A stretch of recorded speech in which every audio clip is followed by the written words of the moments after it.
Today I looked upon the cliff where Hilltop stood. I can still see its hanging roofs against the cypress trees.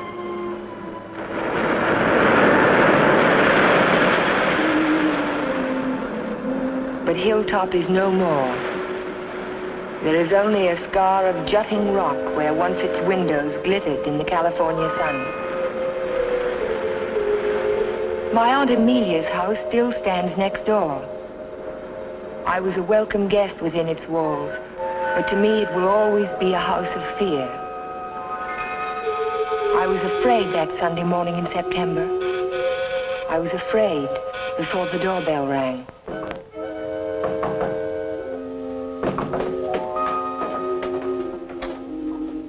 Morning, Ella. Good morning, Ray. Hello, Amelia. Where is he? Where's Cohalan? Jeff? Why, what's wrong? It's a wonder you weren't murdered in your bed. Dr. Hartley told me this morning I won't permit him to stay in this house another day. What is it, Major? What's the matter? It's all right. It's all right, Amelia. I'll handle this. Where's his room? It's there, Just but leave this to me. I'll take care of Cohalan. Cohalan! Cohalan! Are you in there?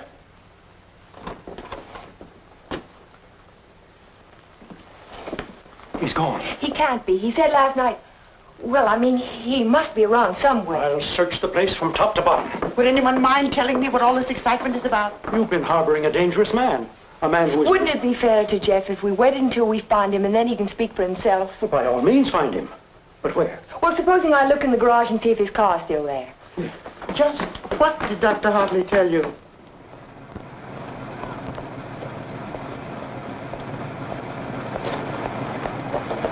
Jeff? Jeff, are you in there? Jeff? Jeff, are you all right? Major Badger, hurry up! What's the trouble? What's Jeff! the trouble? What's wrong? Jeff, I'm getting in the motor. Oh, my. Oh, Stay out there, We haven't seen that little boy. We've got to get him out in the air. Amelia, call for an ambulance. Yes, I will. Come on, Ellen. Right grab away. his shoulders. You grab his legs. You get him out in the air. Come on. Jeff, if only I had listened to the doctor. If you had only listened to him on the train. There was something wrong even then, something terribly wrong. I should have seen it in your eyes the first time we met.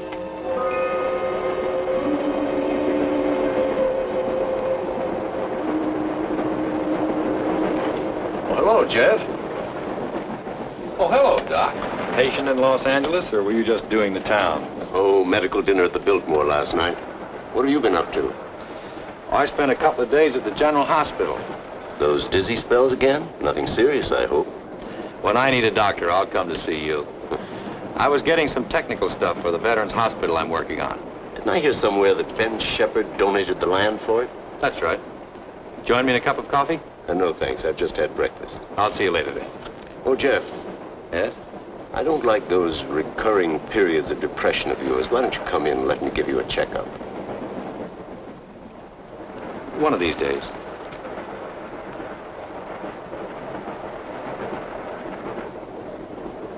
Morning, Elmer. Oh, good morning, sir. How about a little breakfast? You can start me off with some black coffee. Yes, sir.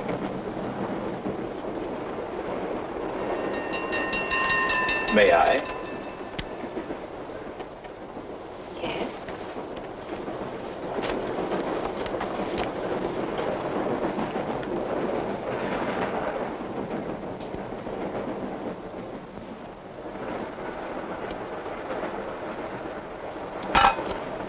Oh, sorry.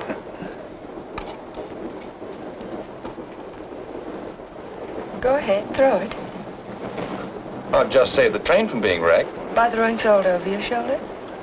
Oh, by showing proper respect for the powers of darkness. Powers of darkness. What have we here? A disbeliever? Let's see what the tea leaves say about you. Your coffee, sir. Oh, thank you. There's a trick my grandmother taught me. She learned it from an old witch in Ireland. And so you've been drinking coffee ever since? That's beside the point. I see your name scribbled on the bottom of the cup. It starts with an L, doesn't it? It does not. Ah, but it does. The tea leaves never lie. I see it now. L-N. Your name is Ellen. Isn't it? yes. You'll not be so quick to scoff now, will you? Now, let's see where you're from. I see a large body of water, not so large as an ocean, but the next thing to it. Now, what could that be? Lake Superior. It's the largest lake in America. Then you're from Lake Superior. From Minnesota. Now we'll go into your destination. It's Pine Cliff, of course. You wouldn't be on this train. But where in Pine Cliff? I see here an old woman and the letter A. Now, let me see. The old woman is standing in the garden and she's talking to her neighbor. So you're going to the city, she says. And what train will you be coming back on? Saturday's train, he says. Then you'll have a pleasant companion, she says, for my niece Ellen is coming to visit me and she'll be on Saturday's train. You see, the tea leaves never lie. And neither do the tea bags. But how will I know her, I says to Amelia. Sure, now, she says, just look around the parlor car and the prettiest girl there, that'll be Ellen Foster. You're a real Irishman, aren't you? You've obviously kissed the blonde stone. Kissed it, she says. I wear it on my watch fob. And just from what part of Ireland do you come? Flatbush.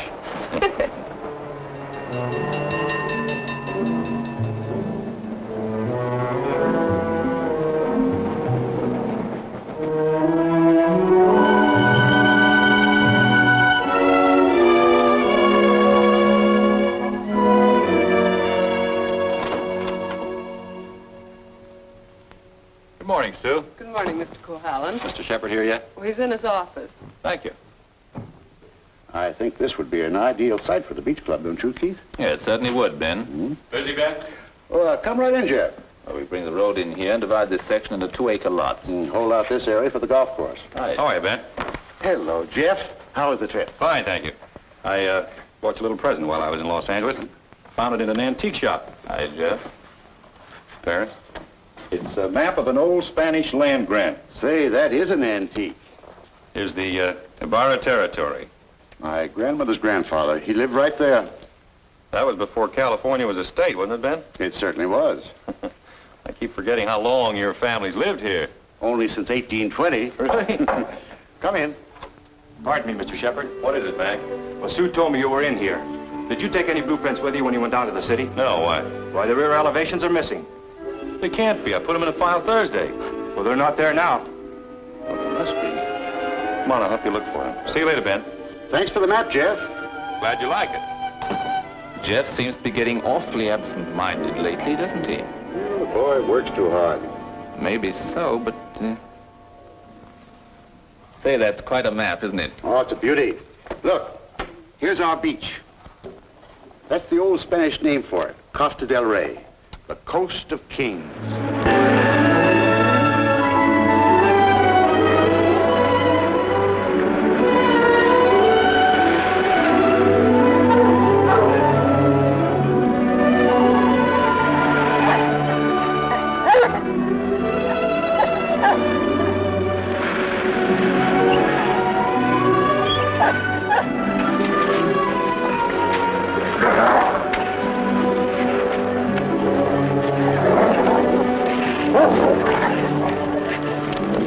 Down, mister, down. Don't be afraid of him. He won't hurt you. Well, I hope he didn't tear your coat. oh no, it's all right. I don't know what got into him. He never barks at people. He seemed to think I was an intruder. Oh, yes. Of course, that must be it. Is this a private beach? Oh, no. It's just that there was someone who used to sun here beside this rock. Well, I'll forgive him this time. I must say you own a very particular dog. I don't own him exactly. They own me. Shamrock and Mr. O'Grady.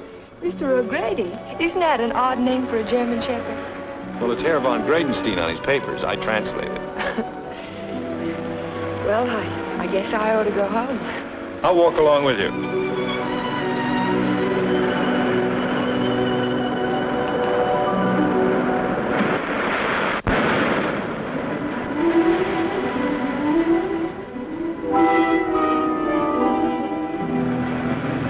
What an amazing house. Don't you like it? Yes, I think I do. It looks as if it had wings. As if it could take off and fly across the sea. That's the effect I was striving for when I built it. You built it? My house. It certainly belongs exactly where it is, doesn't it? Yes, I think a house ought to blend with its environment. If it's built in a valley, it should crouch between trees. If it's on top of a hill, it ought to be part of the sky.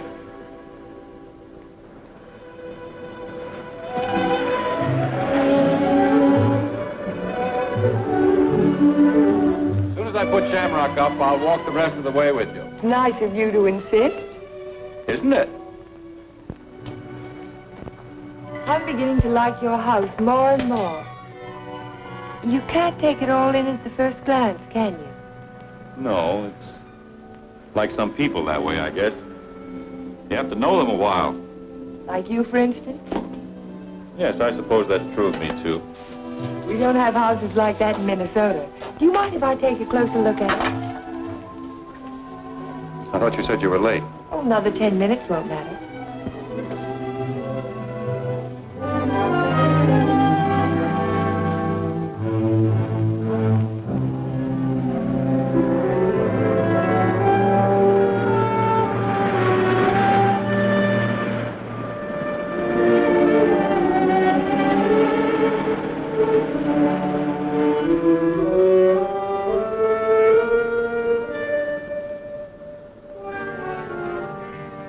May I go in?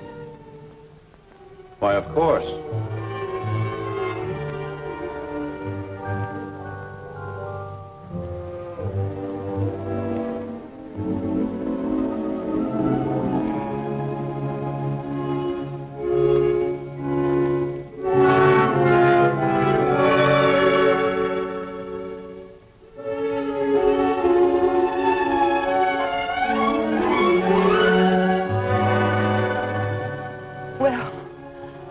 I just don't know what to say. Do you care for a drink? Thank you. Sherry, all right? Yes.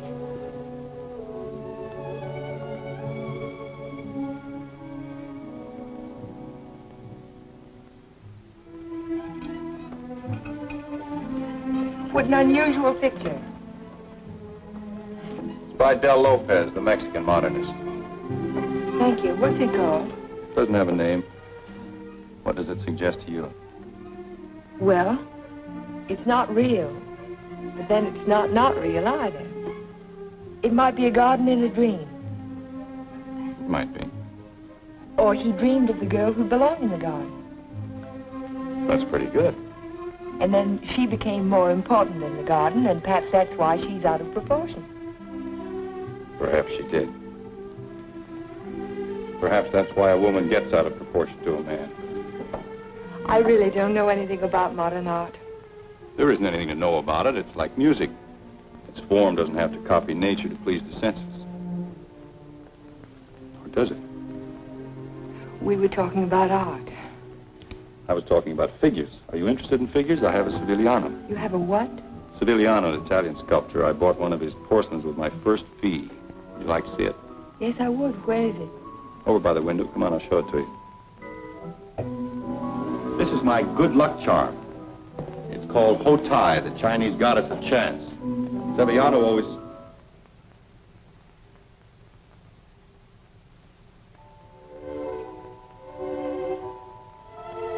Oh, Jeff, I'm terribly sorry.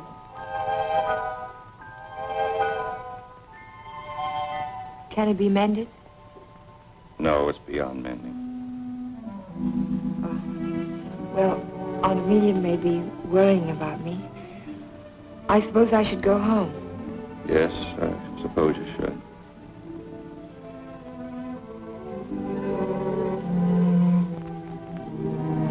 Goodbye.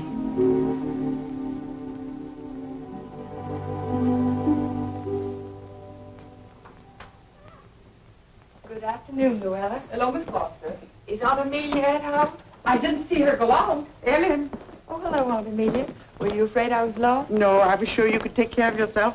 But it was getting late, and I was afraid you'd forgotten about the dance at the country club tonight. Of course not. I just ran into Mr. Cohalan on the beach, and I stopped by his house for a glass of sherry. You were inside Hilltop? Why, yes. You don't disapprove, do you? After all, I'm a little old to need a chaperone. But no one's ever been inside Hilltop before, No one. except Jeff. It's funny. He built it for his bride. Then there's a Mrs. Cohalan. No, Vivian was killed the night before the wedding. How awful. Aunt Amelia, Yes, dear. what was she like? Vivian, she was the most beautiful girl you ever laid your eyes on. She was Ben Sheppard's daughter. Ben Sheppard. Ben owns most of Pine Cliff. That's why it was such a perfect match. Jeff was a protege of his, more like a son. And when he fell in love with Vivian, Ben was delighted. Of course, he adored Vivian, especially after her mother. But I shouldn't talk about a mother. It was such a scandal. Poor Ben. Aunt Amelia, you said that Vivian Sheppard was killed. Was it? It was an accident. Jeff told Ben it was bad luck to have a party before the wedding, but Ben insisted. There were so many people there. Jeff and Vivian stole away in her car, and 5 minutes later she was dead in a collision on 12-Mile Drive. You never can tell what private tragedies people have had, can you? I mean, when you first meet them. He seemed so light-hearted on the train. He can be that way sometimes, and the next minute he's strange, like never inviting people into his home and never mentioning Vivian's name. I can tell you one thing, we've been pretty worried about Jeff, but the way he's been acting. Well, how would you expect him to act after a shock like that? Seeing the woman he loved killed right in front of his eyes? To wonder he didn't go out of his mind. Don't get so excited, dear. I'm sorry.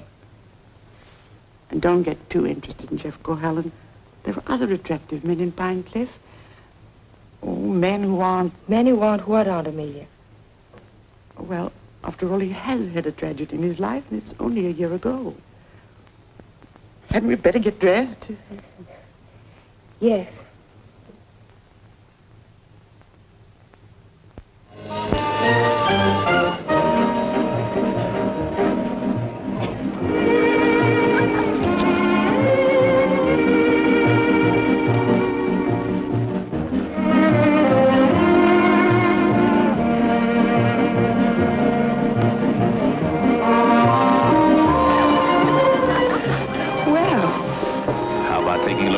Big California mall, huh? I can see it through the window. Yes, what I had in mind was a personally escorted tour. Think of my reputation, Mr. Ferris. But I am thinking of it. A new girl in town seen walking with me in the moonlight while the stag line will give you a rush. I never encourage stag lines. There's no future in them. Well, in that case, we'll sneak out quietly, huh? No, thank you. Thank you, but no. Cold climate, Minnesota. Yes, isn't it? Let's go down to the bar and talk it over. All right. I see you know our local hero. We've met. Charming fellow. Yes, he is. I suppose you'll fall madly in love with him. Everybody else does. Except you, Mr. Ferris. Oh, I think he's just ducky. Did you children enjoy your dance? It was just ducking. Keith, you must sit down and have a drink with us. Why, thank you. I'd like to. Hello, Amelia. Hello, hello. Welcome home, Dodo. Thank you. Good evening, This is my niece, Ellen Foster. This is Miss Ferris, dear. How do you do? How do you do? And Dr. Hartley. Why, yes, we met on the train. My name is Ferris, too. You, I know. A waltz, Major. Now, you two stay right here and don't you move till we get back.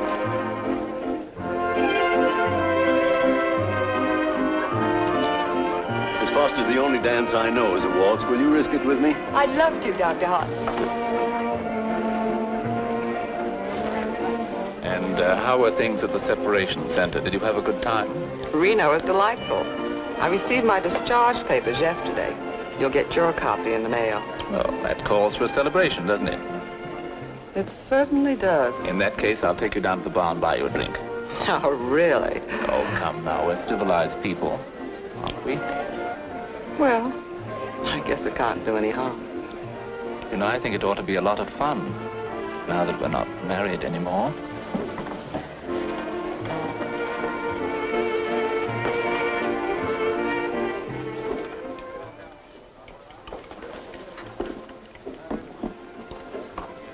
What do you think your chances are? Ben, I built more hospitals in the South Pacific in 1 year than the average architect will see in a lifetime. The only competition I'm worried about is Talbot and Talbot. Huh? Not that I can't compete with them professionally, but they seem to know how to play the political side of it. Well, that won't count here. I hope not. Anyhow, I'm indebted to you for a crack at it. I merely suggested that they invite a local architect to submit plans. Jeff, you're looking pretty seedy. Sure you haven't been working too hard? Well, it's been a pretty hectic week, Ben, but we finished up tonight. Plans are all wrapped and ready for mailing in the morning. Hello, Ben, you old darling. Hello, Dodo. Hello, Jeff. There's an admirer of yours looking for you upstairs. Who's that? A girl by the name of Foster. You seem to have made quite a score. Aren't you speaking to me, Jeff? Certainly, Dodo. How are you? Fine. Are, congratulations in order? They certainly are. We're celebrating the new freedom. See you later. Bye. I think I'll go upstairs, Ben. It's, getting a little crowded down here.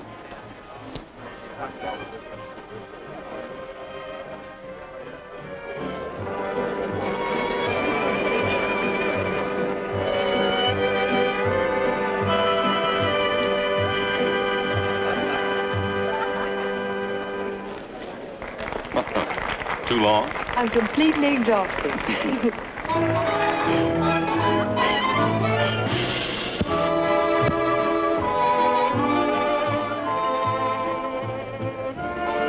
What is that song?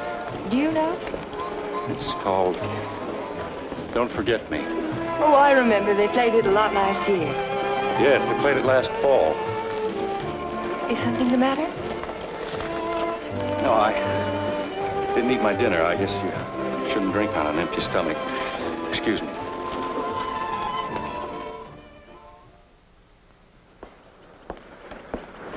Here, Butch. Such a little animal, and yet he's got an appetite as big as mine. Well, Jeff doesn't answer. Oh, maybe he left early.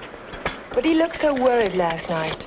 Well, supposing he's ill and there's no one to take care of him. After all, dear, Jeff's a big boy now.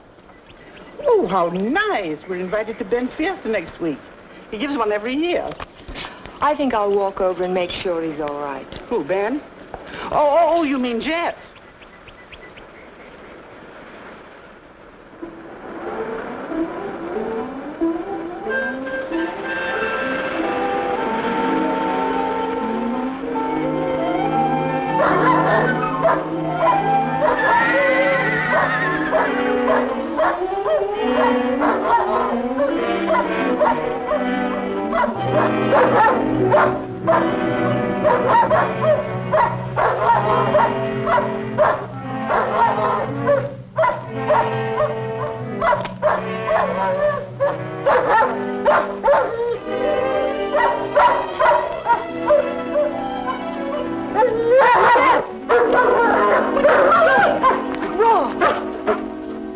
Look at his right front leg.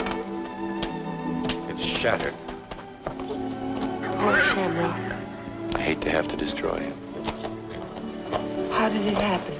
I don't know. I don't know how it could have happened. You better wait for me outside.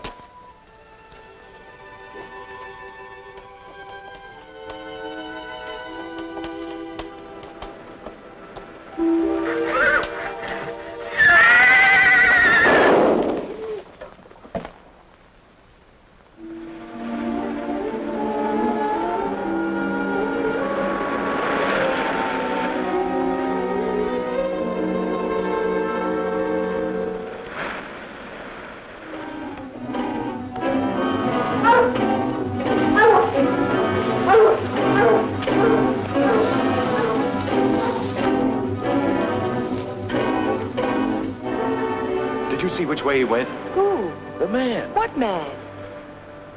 He was hiding in the bushes. Didn't you see him? No. I only saw some branches move, that's all.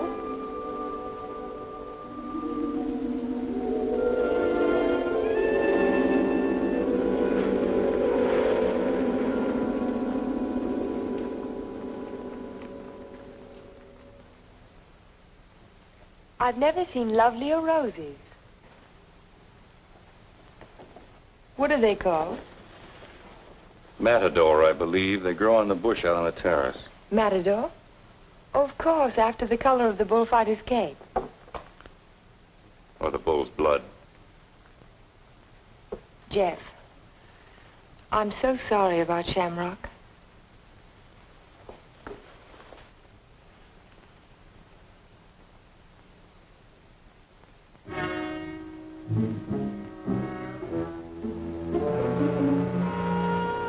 Helen, you'd better go now. You're not safe with me. Do you understand? I suppose I don't want to be safe. Please go now. I'll call you later. All right, Jeff.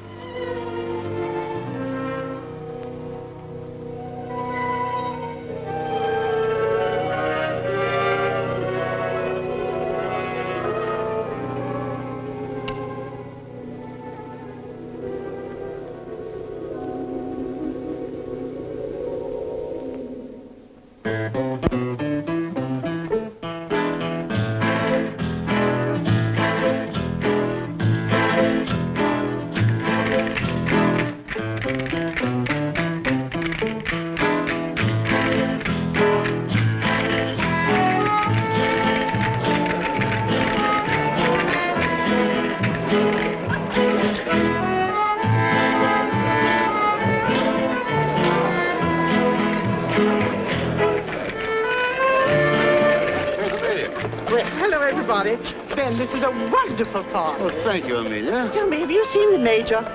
Yes, he's right over there. Thank you. Excuse me, please. Certainly. Will you excuse me, please? All right, Ben. Major, I wonder if you could tear yourself away from these charming people and come and speak with Mrs. Atkinson. She's dying to talk to you. You know, for a woman 90 years of age. Go ahead, tell me. What does a certified public accountant do? Especially a pretty certified public accountant. I compile actuarial tables for an accident insurance company. What are the odds against a man fracturing his arm? That sort of thing. Oh, what are the odds? 90 to 1 that you won't break your arm this year. Well, that's good. But if you do, it's 2 to 1 that it'll be the right arm. Oh, have you noticed that in your practice? No. What I've noticed is that my patients have all their fractures just when I'm ready to sit down to dinner.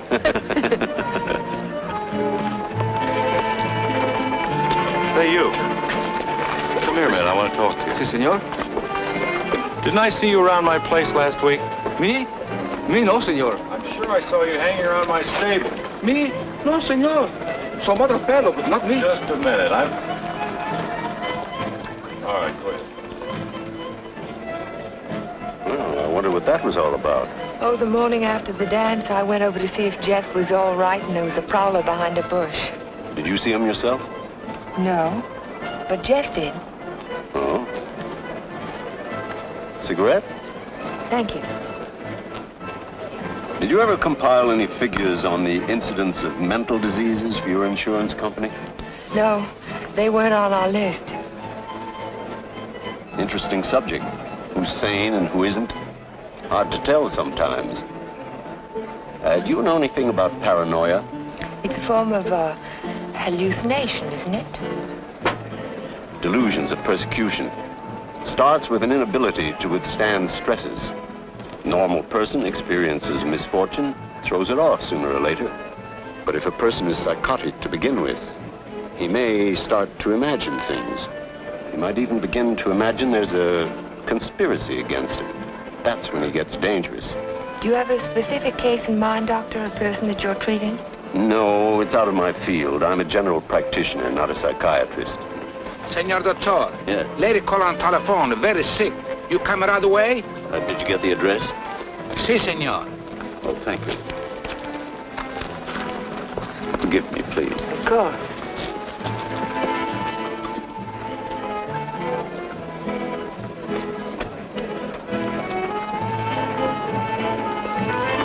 Are you sure, Jeff? Ben, I'm positive it was the same man. Well, I'll talk to them if you want me to, but you know how it is with those fellows. They all look alike if you don't know them. Maybe you're right, Ben. So the guy gets up and he says, Keith, you take a powder. Well, the guy was bigger than I. So what could I do? The same thing happened to me, only he wasn't so tall. Oh, I remember all too well. For that evening. Excuse me, honey. I'll be back in a while. Certainly. Because the rest of the committee feel that a local architect should have the job. Ben, may I see you a moment? Surely. Excuse me, Jeff. Certainly.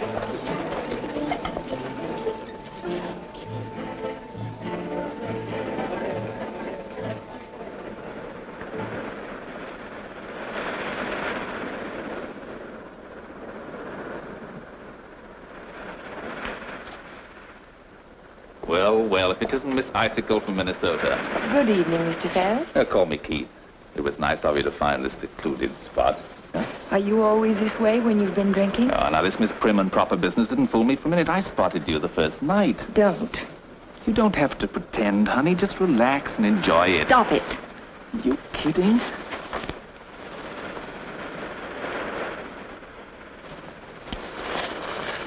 Jeff. Hello, Galahad. Been playing Peeping Tom? Get out. Don't be ridiculous. As I was Would you saying, mind honey, leaving us alone? Jeff, please I'd like to don't. have a few words with him. Privately. If I ever catch you around Ellen again, I'll run you out of Pine Cliff. Galahad, you frighten me. I'm warning you, I mean it. Keep away from her. I know too much about you. So what? You'll never open your mouth. That's the beauty of it. It's your story, and you're stuck with it. I don't have to open my mouth. I can close yours. What are you two boys arguing about? What does anybody ever argue about? Politics. Oh, politics. Keith, will you do me a favor? Dr. Hartley had to leave on an emergency call. Will you see that Dodo gets home? She has a little headache. I'd be glad to. Ben, don't you think maybe I'd better? Look, I pay her alimony. I'll take her home.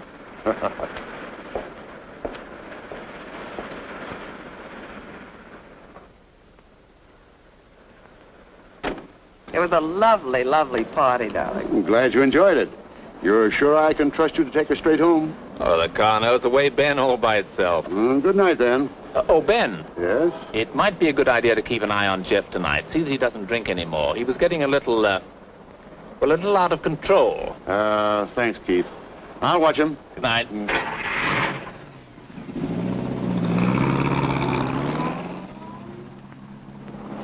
Still cutting the lad's throat, I see. An inch at a time. Every little bit helps. Helps what? Or is it just pure meanness on your part? Don't be stupid. Ben hasn't any heirs, has he? All that money and not even a second cousin. Suppose he should take a notion to leave it all to Cohalan. Where would I be? Out in my ear the day after the will was filed. Well, you don't think he's going to leave it to you, do you? No. No, I'm voting for charity, with Keith Ferris as administrator of the estate. What would you think of a Vivian Sheppard Foundation for something or other? That turns even my stomach. Oh, I'm very well, thank you. You were in the cavalry, weren't you, Major? Well, I'd like to ask you a question. Can a horse break its leg in its own stall? What's that? You think it's a chance in a million? No, I was just computing the odds on an accident that happened last week. Well, thank you very much for the information, Major. Good night.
What are you doing here?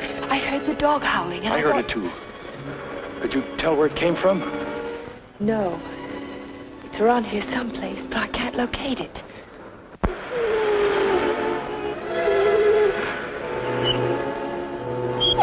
Jeff, listen.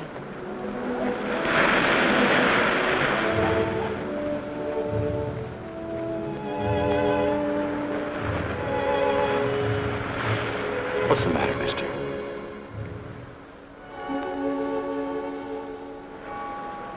He's gone.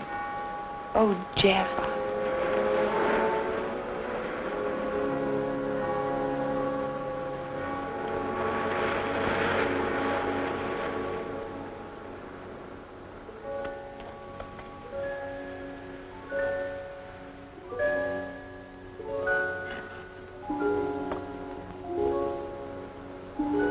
Well, that's about all we can do tonight.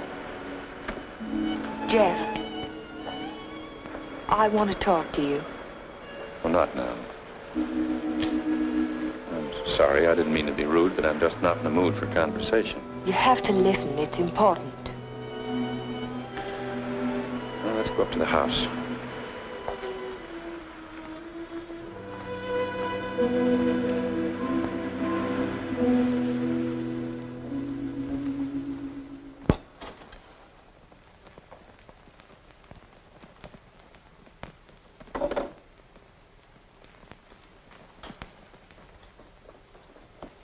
All right, let's have it. I talked to Major Badger tonight. He can't understand how Shamrock could break his leg in his own stall. Well, he hasn't anything on me. I can't understand it either. Unless it's bad luck. Don't call it luck, Jeff. What would you call it? I'm not sure. A few days ago, this rose was on your matador bush. It was alive and beautiful. Now it's dead. Was that bad luck, or was it cause and effect? You picked it, so it died. I didn't pick it. The whole bush died overnight for no There reason. must be a reason. There's always a reason for everything. Is there? Maybe you can give me a reason for this. Take a good look at it. It looks different. Is it the way the light hits it? It isn't the light, it's the colors. Look at it again. Oh, I see what you mean. They faded, haven't they? All the life's gone out of it. Your rose bush dies. Your painting fades. But have you ever had a common, ordinary fall, Jeff? What do you mean? 65% of all accidents are falls. Falls down a flight of steps, falls out of a tree, falls off a ladder, or in a bathtub. But nothing of that sort ever happens to you. It's too ordinary. Your kind of accident has to be unique. What are you driving at? Your bad luck, Jeff. It's a little too bad to be true. Your porcelain figure fell off the table while nobody was in the house. Shamrock broke his leg while he was in his own stall. Now your picture fades. It's too bizarre, Jeff. The impossible can happen, but not over and over again. Are you trying to tell me they didn't happen? No, they happened all right, but it wasn't luck. Can't you see the pattern that runs through all your accidents? Shamrock, Mr. O'Grady, your picture, your statue, your rose bush, and the collision on the highway last year. That's when it all began. 6 accidents, and every one of them killed something you loved. Do you know what the mathematical odds are against a run like that? 1 billion to 1. Are you telling me they weren't accidents at all? No, I'm only trying to tell you that lightning can strike twice in the same place, Jeff, but not 6 times. You mean you think that all of these things have been planned by someone? Someone who hates you, who's trying to destroy you. Who could it be, Jeff? I don't know. We'll find out. We'll go back to the beginning, the night that Vivian was killed. We'll talk to the policeman who reported the accident. We'll find the garage they took the car to. We'll ask 1,000 questions about the accident and about Vivian. Ellen. We'll start tomorrow morning. We'll look for witnesses. Ellen, wait a minute. Perhaps the ambulance driver will remember something. I'll find him and I'll talk to him. You won't talk to anyone. Well, why? Why won't I? Because I don't want you to. But, Jeff... Listen to me. I don't want you asking questions. I don't want you investigating anything. This is my affair. I'll handle it my own way. I was only trying to help you. Well, now you've let me know where I stand. You don't want any help from me. All right, then, do it your own way. Ellen, listen to me. Just don't let any black cats cross your path. And if you see a horseshoe, pick it up and spit on it and throw it over your shoulder. That ought to take care of everything. Ellen.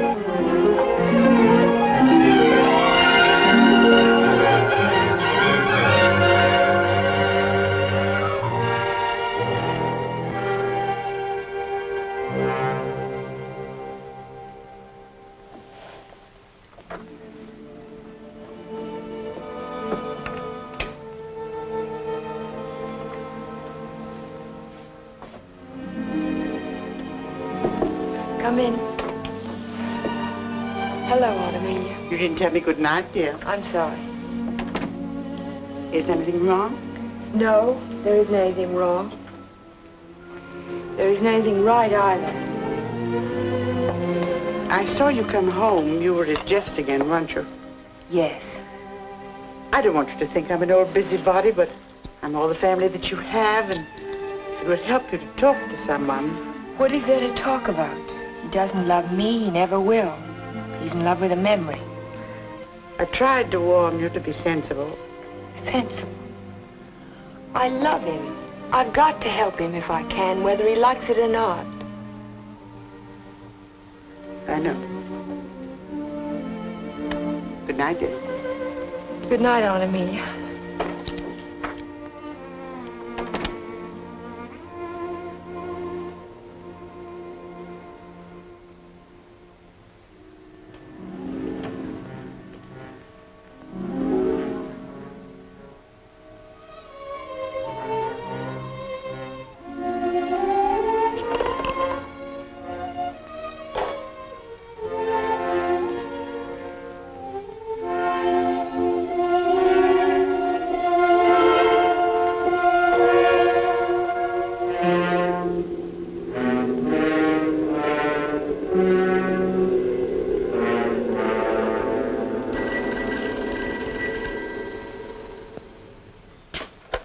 Hello? Hello, Jeff. Oh, yes, Ellen. I've taken your painting to an art shop. You did what? I found out some very important information. If you come over tonight, I'll tell it to you. No, I can't tell you now. Look, I thought you understood I was going to handle this in my own way. Don't argue, Jeff. Just come on over. Goodbye. Well, what do you think? It's hard to understand why it's faded. The artist didn't use pen colors, he didn't even use tempera. There must be a reason. I would say this was painted with London watercolor. That's the best you can get. Nothing fades them except continuous exposure to strong sunlight for at least a month. That's impossible.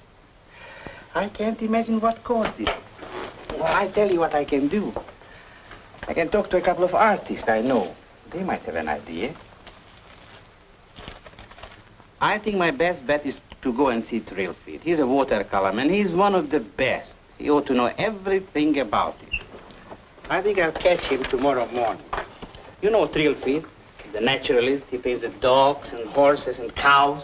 My wife, he made a beautiful Thank you painting. very much. I'm sorry to have troubled you. Oh, no trouble at all. Oh, Miss Foster. Yes? I just remembered something. Years ago, I framed some pictures for a painter by the name of Torres, Vicente Torres. One of the paintings was an old lady playing the guitar. It was a watercolor. And it faded? The man who bought the picture took sun lamp treatments that winter, and he took it on a couch right under the painting, and he was mystified why the color faded. So Vicente found out that the rays from the sun lamp broke down the pigment. Can you remember the name of the man who owned that picture? I don't think I ever knew. It was some local man. What about the artist? Is he still in Pine Cliff? Torres? He died 5 years ago. Oh. Thank you again.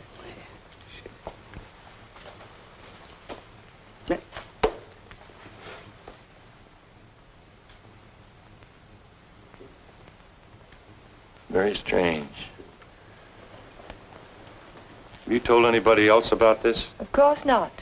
But someone in Pine Cliff knows that you can fade the colors out of a painting by turning a sun lamp on it. If we can find out who owns that picture, Jeff, the portrait of the old woman with the guitar... What would it prove? If somebody wants to destroy a painting, there must be 100 easier ways of doing it. That's not all. Read this.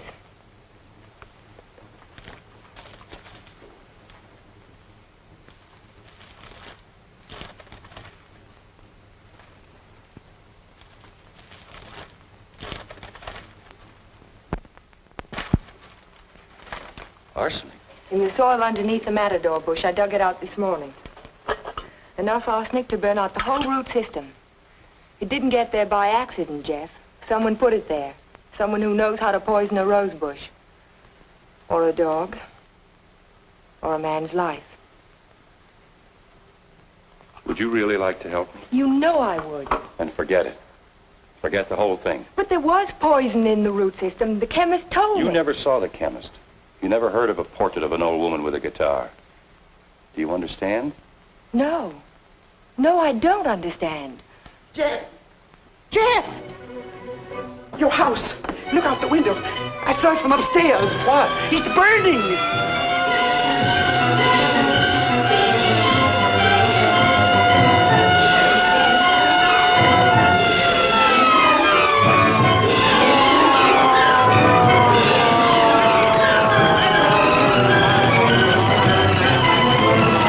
Sorry, we won't be able to save much, Mr. Cohalan. The fire's got too big a stern. Everybody stand back. Out of the way, please.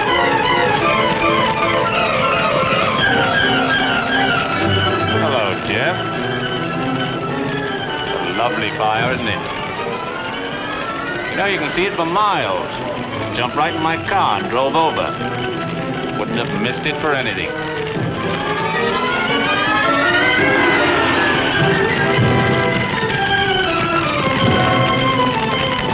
I'm so sorry, Jeff.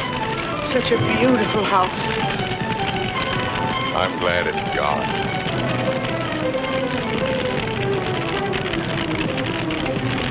Be sure to tell Jeff that he's welcome to come and stay with us as long as he likes.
No, he hasn't come in all day. Have you tried to locate him at Mrs. Foster's?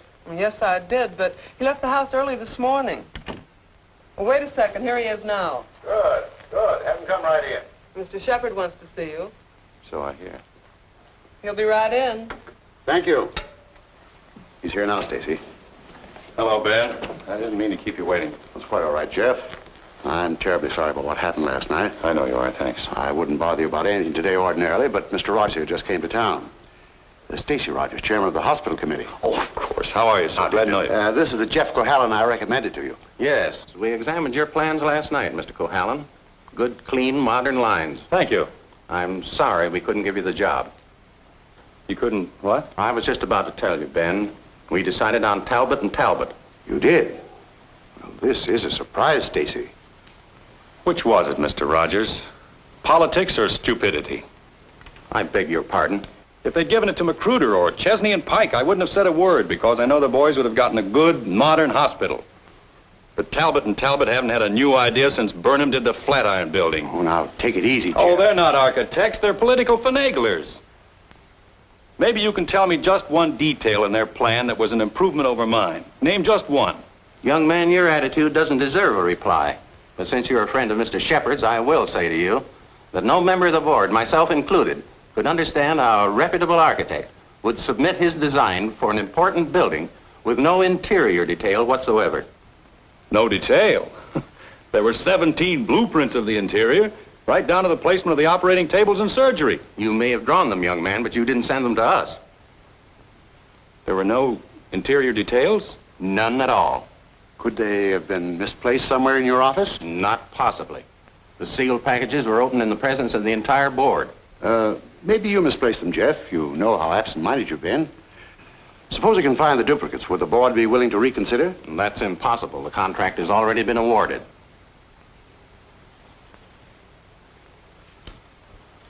Well, this is quite a shock, Stacy. I felt sure that Cohalan would get this job.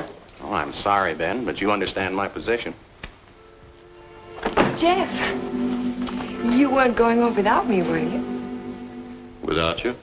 You told me to drop in at 5:30 and you'd drive me home. Do you remember? I'm not going home now.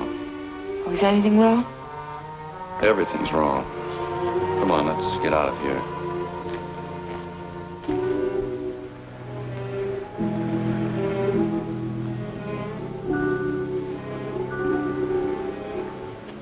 It's dreadful. A whole year's work completely wasted. Typical Cohalan luck. Don't keep calling it luck. Supposing someone took those plans out of the office and wrapped the package over again. Who'd do a thing like that? Keith would. He hates you. He hates everybody. There's something twisted inside of him. It would take a psychiatrist to explain it. And why does Mr. Sheppard keep him on at the office? He doesn't know what he's like. Dodo must know. She acts as though she's still in love with him. There are women who love men like Keith. Take a psychiatrist to explain that, too. It's getting kind of late. I'd better drive you home.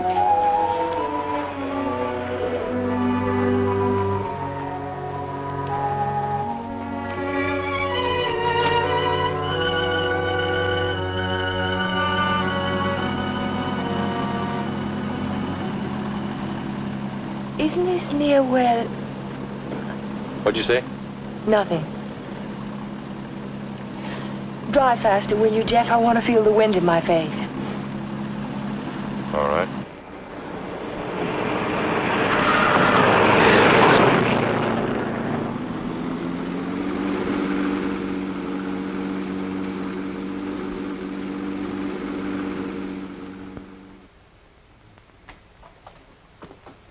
Here you are, Miss Foster. 296 Hall Street, Fall River, Massachusetts. Thank you very much, Sergeant. Just one thing more.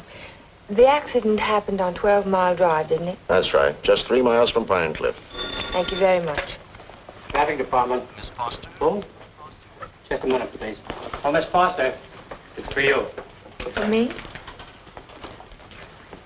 Hello? Miss Foster? This is Dr. Hartley. Oh, hello, Doctor. How on earth did you know I was here? My office is just across the street. I saw you go into the police station as I parked my car. Are you in trouble, Miss Foster? In trouble? Why, no. I mean, not exactly. I think you better drop into my office. Can you come over right away? Well, I have a long-distance phone call to make first. Well, just as soon as you complete your call. Yes. I think I could come by in about 20 minutes. Thank you.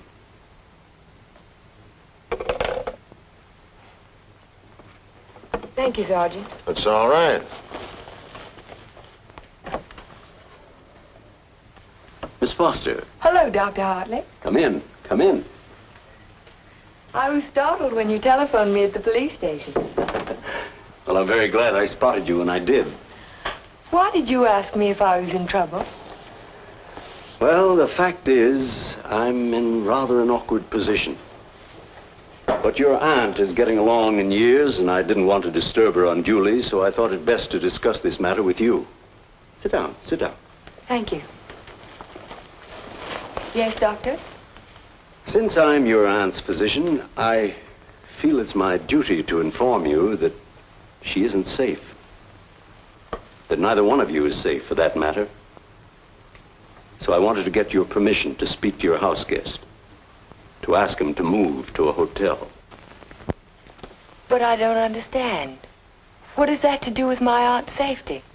Yes, I was afraid you'd ask me that. The fact is, you're forcing me to take an unethical action. The man isn't my patient, and even if he were... Whatever it is you're trying to say, Doctor, why don't you just go ahead and say it? Yes, you're quite correct. I'll come to the point. Let me say that I believe your house guest, Mr. Cohalan, is definitely paranoiac. He seems to have all the obvious symptoms of delusions of persecution. If that's true, then you and your aunt are in a hazardous position. Two helpless women in the same house with a man who may become dangerous at any moment. We can't allow it. May I ask you a question, Doctor? Certainly. You speak of delusions of persecution, but... Oh, a delusion is imaginary, a thing that never happened. That's right. But Jeff's dog was poisoned. His house was burned down. That was no delusion. I saw it myself. Did you see the gasoline can? Gasoline can? The gasoline can the police found in the ruins of Hilltop. It was an unusual type of container. Only one store in Pine Cliff sells them. And that store sold such a can to Jeff last Monday. How do you know? The chief of police told me so this morning. But I don't see how. And that isn't all. The body of the dog was disinterred. He died of arsenic poisoning. 2 days after his master brought a package of weed out. Are you trying to tell me that Jeff burned down his own house, that he poisoned his own dog? That's impossible. No man in his right mind... Exactly. No man in his right mind. But why? Why would he do a thing like that? Listen. Listen to this.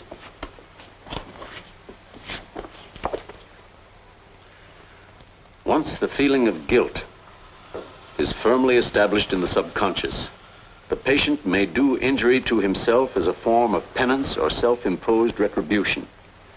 Such actions may be taken without conscious volition and will often disappear entirely from the memory stream, so that the patient is later unaware that his injuries were self-inflicted. That's my theory, that Jeff is suffering from feelings of guilt, and he's unconsciously punishing himself for it. Guilt? You keep talking about guilt. I don't understand you. What is he guilty of? His fiancée was killed in an automobile accident a year ago, and he was at the steering wheel at the time. It would be an unusual man who didn't reproach himself under those circumstances, even if he was blameless. And if he thought he was responsible for the death of the woman he loved, if the thought began to prey on his mind, it's rather an obvious theory, isn't it? Yes. Then I have your permission to speak to him. I'll be as tactful as possible. No, not yet. Not until Friday. Friday? I've got to have time to think about it. I'll be very careful, but promise me you won't speak to him yet. Well, I can't force my opinions on you, Miss Foster, but I must emphasize as strongly as I can that delay can be dangerous. Extremely dangerous. I'll be very, very careful, Dr. Hartley. I hope you will, Miss Foster. Thank you.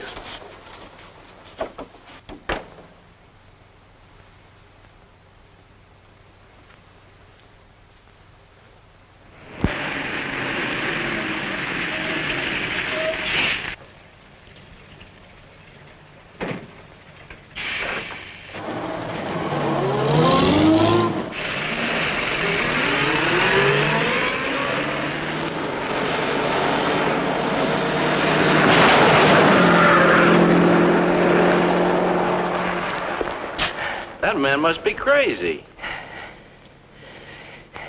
Thank you very much.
Hello, Jeff. Hello.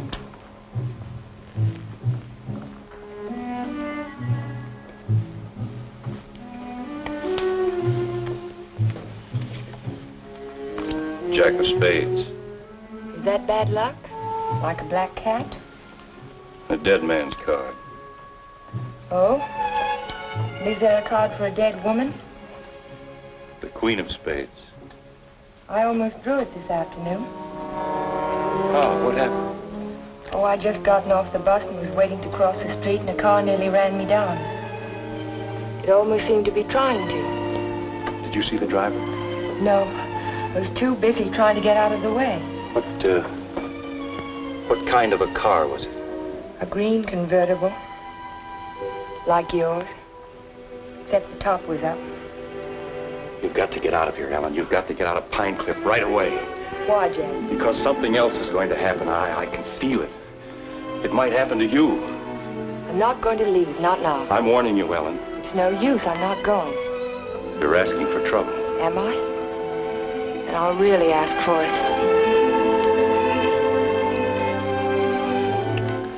Watch yourself closely. Watch yourself every minute. Don't trust anybody. Not even you? Not even me.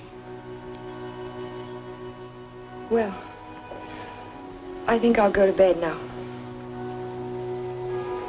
Major Badger said he'd come by in the morning and take us to church. You won't forget what I said.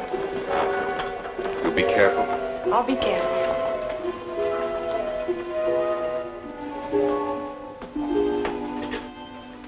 Jeff, Yes? how long have you known Dr. Hartley? For years, ever since I came to Pine Cliff. Has there ever been any bad feeling between you? No, why should there be? Well, he thinks that the shock of Vivian's death might have affected your mind. He thinks that you might be paranoid.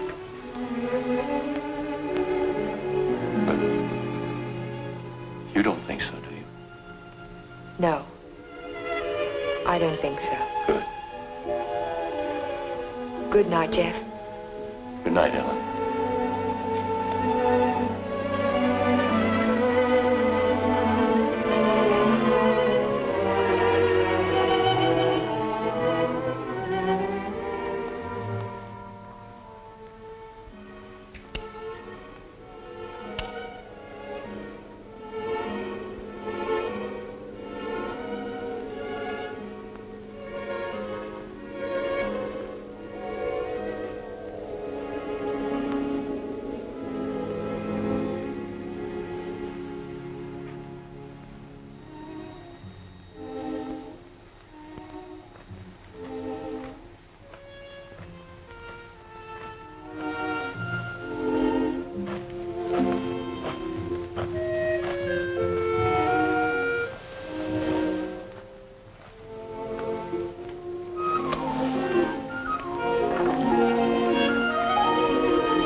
I had to see you again.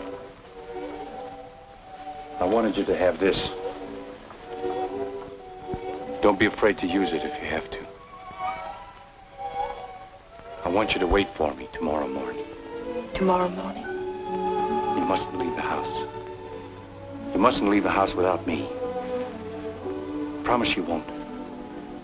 All right, Jeff. I promise. You won't forget when Major Badger arrives? No, I won't forget. Good girl. Good night.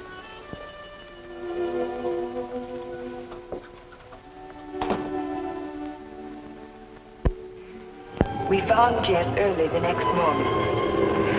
I can still smell the fumes of the gasoline as we pulled his body from the car. But somehow it didn't quite ring true. I couldn't believe that Jeff would try to kill himself. No suicide note was found, but the local architect was discovered in the Foster garage with the door closed and his car motor running. He was immediately removed to City Hospital, where latest reports from Dr. Raymond Hartley advised that Cohalan is now definitely out of danger. On the national scene, Congress resumed its discussion of the Morse-Conlon bill today. Labor spokesmen have announced that they will request an amendment guaranteeing... I'd like some more coffee, nurse. With cream and sugar? How did you get by the no visitors sign? I walked right straight past it to ask you a question. Oh, you did? Well, suppose you walk right straight past it again, going the other way. Not till you've answered my question. Would you rather I rang for a nurse? Oh, you weren't that way on Saturday night when you needed me. I made you a promise then and I kept it. Now I think you owe me the answer to one question. Just one.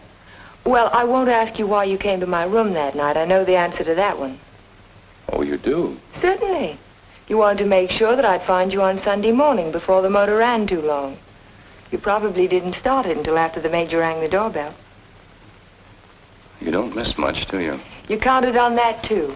You knew that when we couldn't find you in your room, I'd think of looking in the garage and oh, thank you to see if your car was still there. You have all the answers, haven't you? All except one. Why did you fill those buckets with gasoline? Fill the buckets? Oh, you saw that, too? Yes.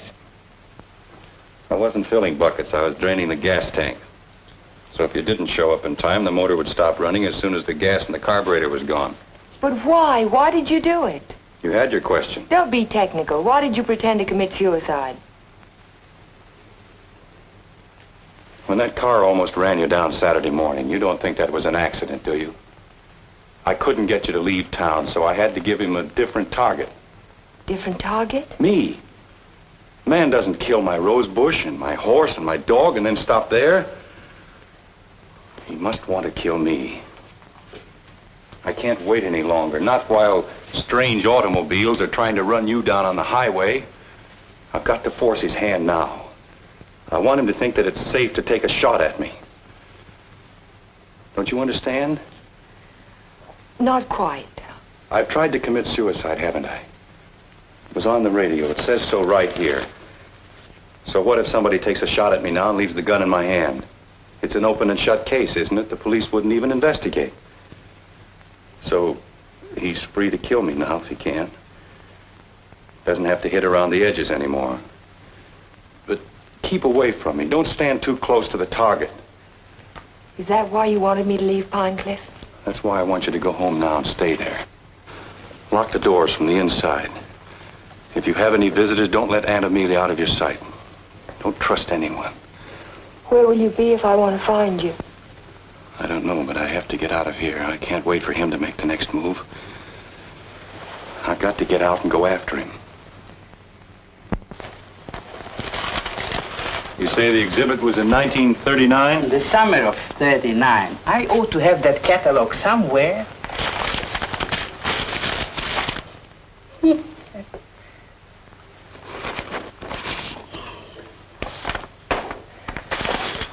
Here we are. And there's a list of all of the exhibitors in here? The back of the book. Practically every artist who might have known Torres. Oh, yes. This is perfect. Exactly what I was looking for. Thank you. Good afternoon. Yes? Are you Mr. Strabini? Strabini? Yes, that's me. Did you ever know an artist by the name of Vincente Torres? Vincente Torres? Yes. No.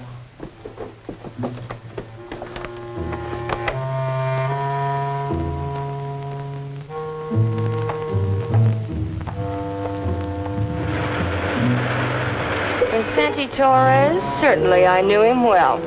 Watercolor man, no sense of depth. Do you recall a painting he did, a portrait of an old woman with a guitar? An old woman with a guitar? Don't believe I ever saw it.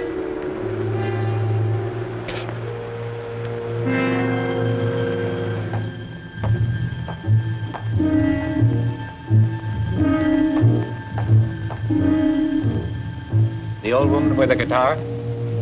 Yes, I remember when Torres painted it. It was during his Renoir period. Do you remember who he sold it to? Didn't know he ever found a sucker. It was a piece of tripe. Well, thank you. Not at all.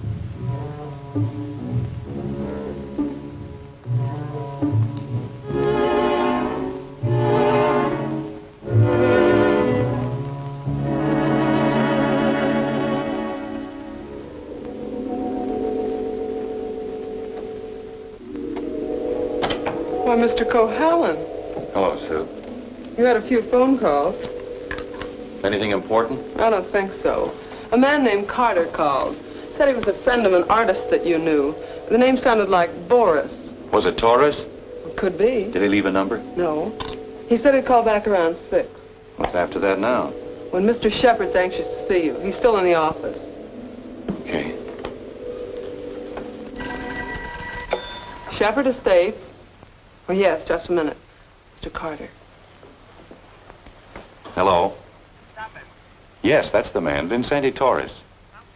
Do you remember a watercolor he painted, a portrait of an old woman with a guitar? You do? Do you remember who bought it?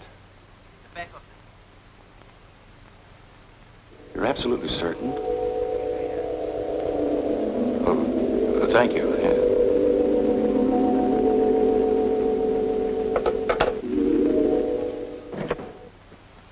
Oh, you're just the man I've been looking for. They wouldn't let me in the hospital, and you seem to have disappeared since you got out. Well, I had some important things to do, Ben. Well, anyhow, you're here now. That's the main thing. Of course, I know it was an accident, boy. You couldn't have done it deliberately. Couldn't I? Of course not. But just the same, you've been overworked lately. You're looking all fagged out. It's time you took a rest. Yes, I could use a rest. A nice long rest. It's just what I had in mind. As a matter of fact, I'm tired myself. That's why I'm thinking of taking a trip. See something of the world before I get too old. Sounds like a fine idea, Ben. It'd be a good idea for you too, Jeff. Why don't you come along with me? The two of us could have a pleasant time together. Leave all our worries behind and take things easy for a while. What kind of a trip were you thinking of, Ben? I haven't made up my mind. Where would you like to go? Oh, an ocean voyage might be nice. If the ship had a low rail and a long drop to the water. Or Niagara Falls might be handy, or the top of the Empire State Building. Don't talk like that, Jeff. Don't even think of such things.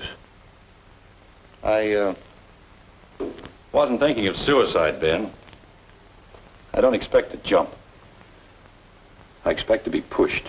You're crazy, Jeff. You're talking like a paranoiac. Where did you get that word, Ben?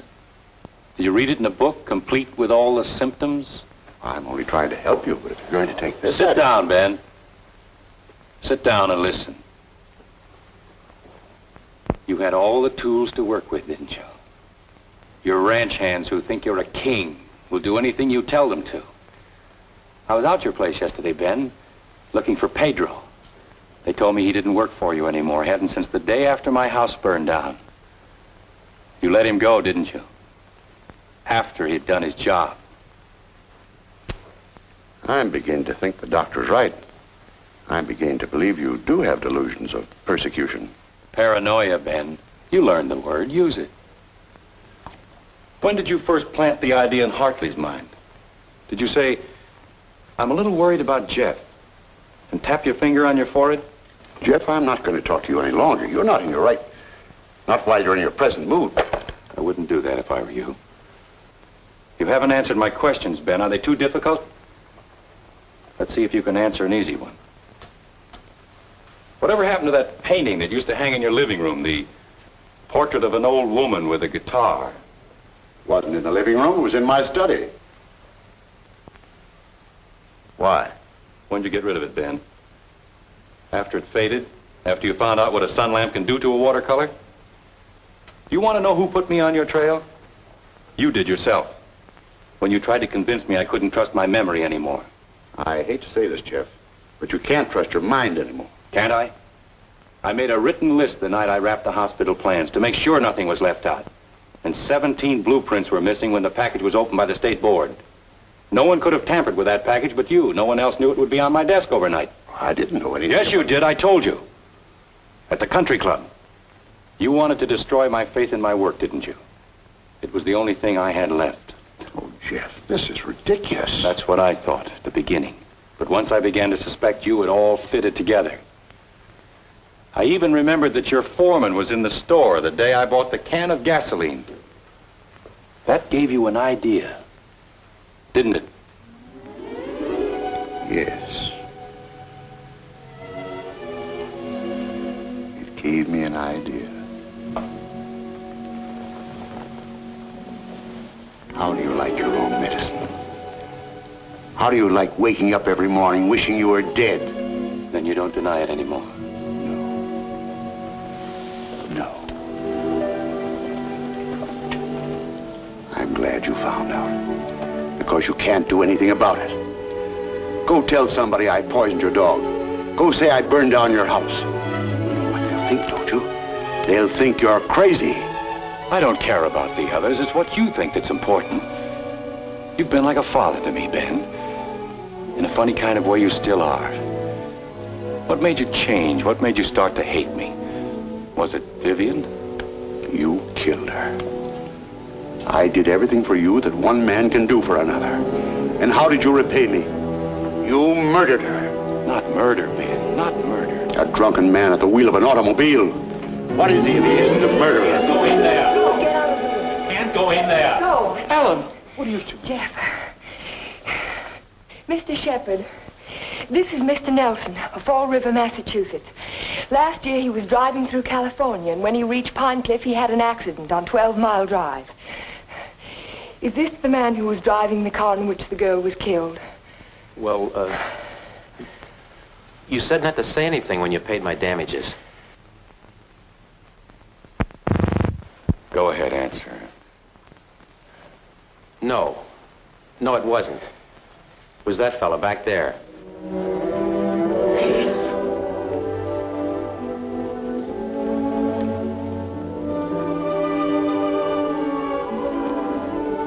Thank you, Mr. Nelson. I tried to keep it from you, Ben. At the party you gave the night before Vivian and I were to be married, I don't know whether you remember or not, I said something to you about the room being a little stuffy. I wanted to go outside for some air. I was really looking for Vivian.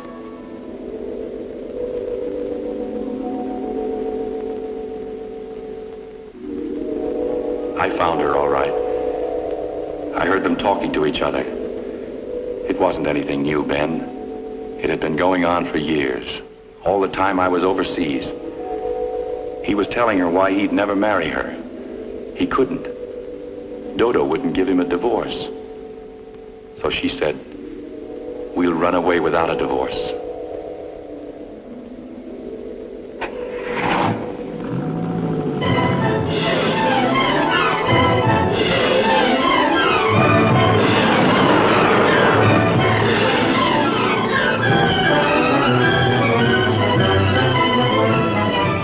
On the 12 Mile Drive.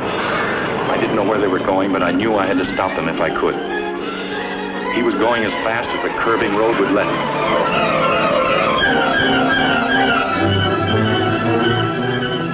I tried to catch him, but he was driving like a madman. We were coming to the fork where 12 Mile Drive meets the highway. I saw a car approaching on the main road. Ferris didn't see the other car. I knew what was coming, but there was nothing I could do to stop it.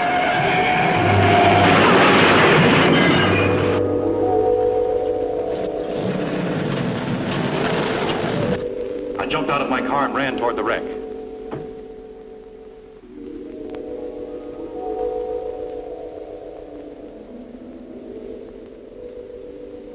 He said, do something for her.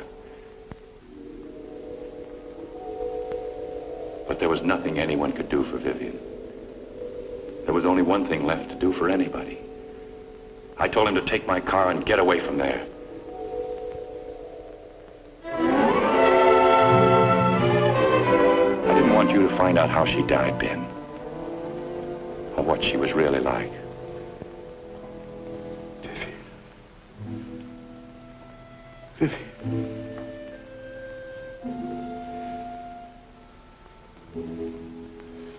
I'm sorry you had to know, Ben.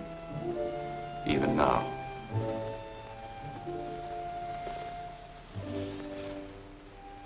Vivian, I always gave you everything you wanted from the time you were a little girl. You were all I had after your mother ran away. She was no good. I never told you that, did I? Your mother was no good. Now you want to run away, too. You're just like her. The same bad blood. Jeff, he thinks I know. I won't go through that again. I'll kill you first. I'll kill both of us. My shoulder. Ben, put down that gun. Put it down. She ran away. She ran away from me. Call Dr. Hartley. Well, you finally fixed me with the old man, didn't you? But you'll never get any of his money now. He's as nutty as a squirrel. Now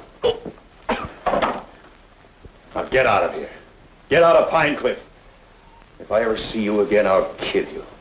Dr. Hartley, this is Ellen Foster. Will you come over to Mr. Sheppard's office right away? Yes, it's urgent. Thank you. It's all right, Ben. Everything's going to be all right.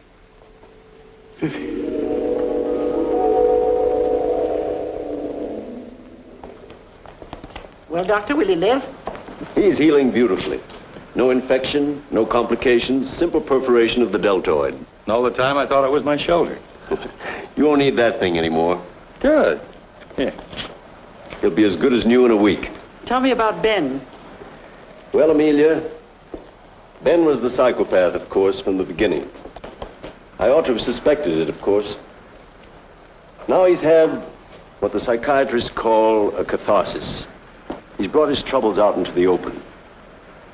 Ellen helped to bring them out when she phoned Fall River. He'll be all right now, in time. Well, I'm very happy to hear that. Well, I hate to drag myself away, but the ill and injured are waiting. I'll see you to your car, Doctor. Bye, Ellen. Jeff. Goodbye, Dr. So long, Doc. And now, young lady, suppose you come along with me.